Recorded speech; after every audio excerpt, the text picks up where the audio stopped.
Historia de la filosofía, por Nicolás Abagnano, volumen 1, 29, parte primera, Filosofía Antigua, capítulo 6, La Sofística, 25, Protágoras.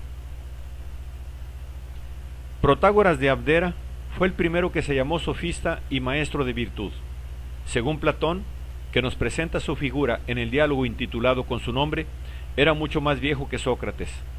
Su florecer se sitúa en el 444 o 440. Enseñó durante 40 años en todas las ciudades de Grecia, yendo de una a otra. Estuvo repetidas veces en Atenas, pero al fin, habiendo sido acusado de ateísmo, se vio obligado a abandonar la ciudad. Murió ahogado a los 70 años, cuando iba a Sicilia. Platón nos ha dejado, en el diálogo intitulado con su nombre, un retrato vivo, aunque irónico, del sofista. Nos lo presenta como un hombre de mundo lleno de años y de experiencia, grandilocuente, vanidoso, y en las discusiones más preocupado por obtener a cualquier coste un éxito personal que por lograr la verdad. La obra principal de Protágoras, Razonamientos demoledores, se citaba también con el título Sobre la verdad o sobre el ser. Se atribuye a Protágoras una obra sobre los dioses. Sobre estos, Protágoras no se pronunciaba. El significado de esta famosa tesis lo explicó por primera vez Platón y su interpretación ha continuado y continúa siendo vigente. Según Platón, Protágoras quería decir que, tal como aparece para mí cada cosa, así lo es para mí, y tal como te aparece a ti, así lo es para ti, porque hombre eres tú y hombre soy yo. Por lo tanto, identificaba apariencia y sensación, afirmando que ambas son siempre verdaderas, porque la sensación es siempre de la cosa que es. Se entiende, para este o aquel hombre. Aristóteles, y con él todas las fuentes antiguas, confirman sustancialmente la interpretación platónica. Esta se corrobora también por las críticas que, según un testimonio de Aristóteles, dirigía Protágoras a la matemática, observando que ninguna cosa sensible tiene las cualidades que la geometría atribuye a los entes geométricos y que, por ejemplo, no existe una tangente que toque a la circunferencia en un solo punto, como quiere la geometría. En esta crítica, como es obvio, Protágoras se apoyaba en las apariencias sensibles para juzgar de la validez de las proposiciones geométricas. Según el mismo Platón, seguido en esto casi unánimemente por la tradición posterior, el presupuesto de la doctrina de Protágoras era el mismo de Heráclito, el fluir incesante de las cosas. El Tetetes platónico contiene también una teoría de la sensación elaborada sobre este mismo principio. La sensación sería el encuentro de dos movimientos, el del agente, es decir, del objeto, y el del paciente, o sea, del sujeto. Como los dos movimientos, después del encuentro, continúan, nunca habrá dos sensaciones iguales, ni para diversos hombres, ni para el mismo hombre. No sabemos si esta doctrina pueda referirse a Protágoras. Sin embargo, también ella es una confirmación de la identidad que Protágoras establecía entre apariencia y sensación. Por lo tanto, es bastante claro que el mundo de la doxa, o sea, de la opinión, que cabalmente comprende las apariencias sensibles y todas las creencias que se fundan en ellas, lo acepta Protágoras tal como se presenta. Pero él, como los demás sofistas, se niega a proceder más allá de este mundo de la opinión y a instituir una investigación que de algún modo lo trascienda. Su mundo es el mundo de las tareas humanas, en el cual tanto Protágoras como todos los sofistas intentan moverse y permanecer. El agnosticismo religioso de Protágoras es una consecuencia inmediata de esta limitación de su interés a la esfera de la experiencia humana. De los dioses, decía Protágoras, no llego a saber ni si son, ni si no son, ni cuáles son, pues hay muchas cosas que impiden saberlo, no solo la oscuridad del problema, sino la brevedad de la vida humana. La oscuridad de que habla aquí Protágoras consiste probablemente en el hecho de que lo divino trasciende la esfera de aquellas experiencias humanas a las cuales, según Protágoras, se limita el saber. Sin embargo, todas estas explicaciones no son suficientes para comprender el alcance del principio protagórico. El interés de Protágoras, como el de los demás sofistas, no es puramente gnoseológico teorético. Los problemas que lleva Protágoras en su corazón son los de los tribunales, los de la vida política y los de la educación. Es decir, los problemas de la vida asociada que surgen en el interior de los grupos humanos o en las relaciones entre grupos. El hombre que ellos toman en consideración es ciertamente el individuo, y no, como quería Gompers, el hombre en general o la naturaleza humana. Pero no el individuo aislado, encerrado en sí mismo como una mónada, sino el individuo que vive junto con otros y que tiene que estar adaptado o adaptarse para afrontar los problemas de esta convivencia. Por consiguiente, sería arbitrario restringir el principio de Protágoras a la relación entre el hombre y las cosas naturales.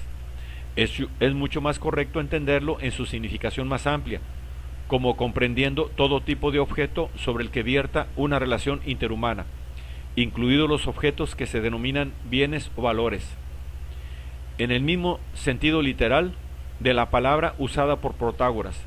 Los bienes y los valores se incluyen en el mismo título de los cuerpos o de las cualidades de los cuerpos. Desde este punto de vista, el hombre no es sólo la medida de las cosas que se perciben, sino asimismo la del bien, la de lo justo y la de lo bello. No hay duda que Protágoras consideraba que incluso tales valores son diversos de individuo a individuo, porque aparecen como tales, y que también en este campo todas las opiniones son igualmente verdaderas. En la enérgica defensa que el propio Sócrates hace de Protágoras, a mitad del Tetetes, se dice claramente que las cosas en cada ciudad parecen justas y bellas. Lo son tales para ella mientras las considere como tales. Y esta es una tesis que puede estar ya comprometida en el principio de que el hombre es medida de todo. Como veremos, los sofistas insistían gustosos en la diversidad y heterogeneidad de los valores que rigen la convivencia humana. Un escrito anónimo, Razonamientos Domes, compuestos probablemente en la primera mitad del siglo IV, que se propone demostrar que las mismas cosas pueden ser buenas y malas, hermosas y feas, justas e injustas, lo presenta su autor como una suma de la enseñanza tomista.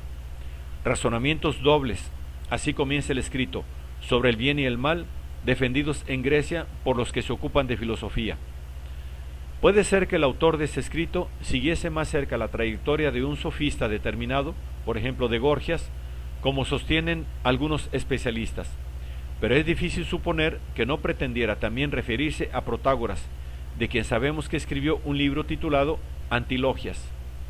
La segunda parte del escrito tiene especial interés, pues contiene la exposición de lo que hoy se llama el relativismo cultural, es decir, el reconocimiento de la disparidad de los valores que presiden las diversas civilizaciones humanas. He aquí algunos ejemplos. Los macedonios consideran bello que las muchachas sean amadas y se acuesten con un hombre antes de casarse, y feo después de que se hayan casado. Para los griegos es feo tanto lo uno como lo otro. Los masagetas hacen pedazos los cadáveres de los progenitores y se los comen, considerando como una tumba bellísima estar sepultados en sus propios hijos.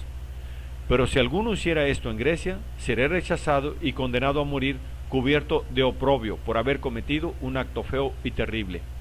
Los persas consideran bello que los hombres se adornen al igual que las mujeres y que se unan con la hija, la madre o la hermana. En cambio, los griegos consideran feas e inmorales tales acciones, etc. El autor del escrito concluye su ejemplificación diciendo que si alguno ordenase a todos los hombres reunir en un solo lugar todas las leyes consideradas como feas y elegir luego las que cada uno considere como bellas, no quedaría ni una de ellas, sino que todos se lo repartirían todo. Consideraciones de esta índole no son fenómenos aislados en el mundo griego, sino que dan con frecuencia en el ambiente sofístico. Según testimonio de Jenofonte, Hipias negaba que la prohibición del incesto fuese ley natural desde el momento en que algunos pueblos la transgredían. La oposición entre ley y ley, propia de Hipias y de otros sofistas, no era sino una consecuencia de la conciencia relativista que dichos sofistas tenían de los valores vigentes de las distintas civilizaciones humanas. Por último, hay que recordar a este propósito que Heródoto, que ciertamente tuvo relación con el ambiente sofista y compartió a su manera la tendencia iluminista, después de haber narrado, refiriéndola a los indios cayatas, la costumbre de algunos pueblos de dar sepultura a sus padres en su estómago, y de haber comparado la repugnancia de los griegos hacia esa costumbre con la de aquellos indios hacia la costumbre de los griegos de quemar a sus muertos, concluía con una afirmación típica del relativismo de los valores.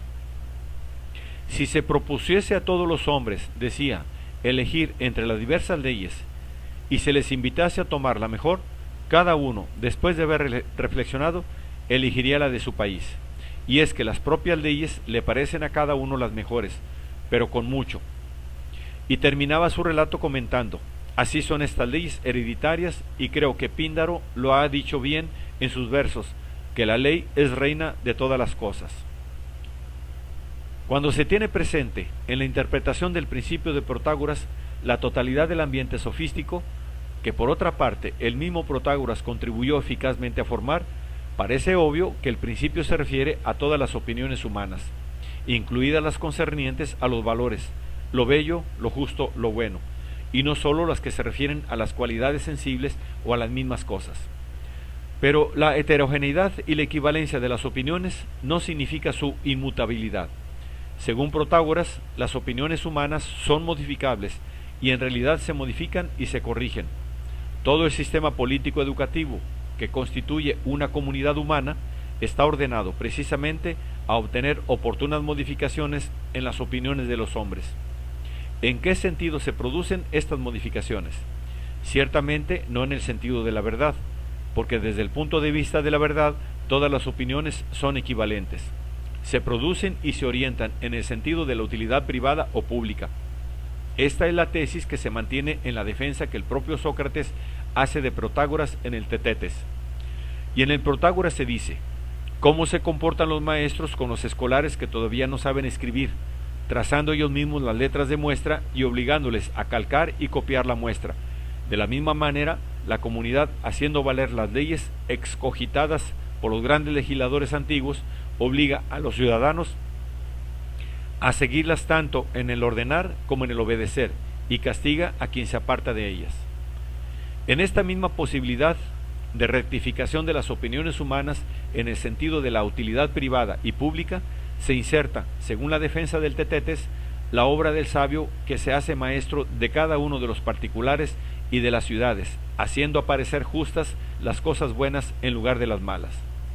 En este sentido, la obra del sabio o sofista es perfectamente semejante a la del médico o a la del agricultor.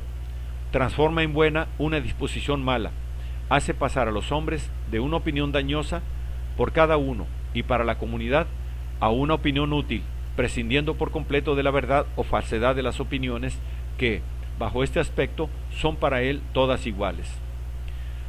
Por eso Protágoras se presentaba como maestro, no de ciencia, sino de agudeza en los negocios públicos y privados. Por eso profesaba la enseñabilidad de la virtud, es decir, la modificabilidad de las opiniones en el sentido de lo útil, y por eso se consideraba y era considerado digno de ser recompensado con dinero por su obra educadora. Nada hay, pues, en todo lo que sabemos de la doctrina de Protágoras que deje presumir que él atribuyese carácter absoluto a las formas que la utilidad adopta en la vida pública o privada del hombre. Ciertamente que, según Protágoras, toda la vida del hombre necesita de orden y de adaptación. Zeus entregó a los hombres el arte de la política, fundada en el respeto y en la justicia, para que los hombres dejaran de destruirse mutuamente y pudieran vivir en comunidad. Pero ni el arte de la política es una ciencia, ni el respeto y la justicia son objeto de ciencia, según Protágoras. Respeto y justicia son el mito, lo mismo que orden y adaptación son fuera del mito. Pueden asumir innumerables formas. En la misma República de Platón, el concepto de justicia se introduce y defiende como condición de cualquier convivencia humana, de cualquier actividad que los hombres tengan que desarrollar en común, incluida hasta la de una banda de ladrones y bandidos. Por algo, un testimonio antiguo hace depender la República de Platón de las antilogias de Protágoras. Seguro que Platón no se detuvo en este concepto formal de justicia.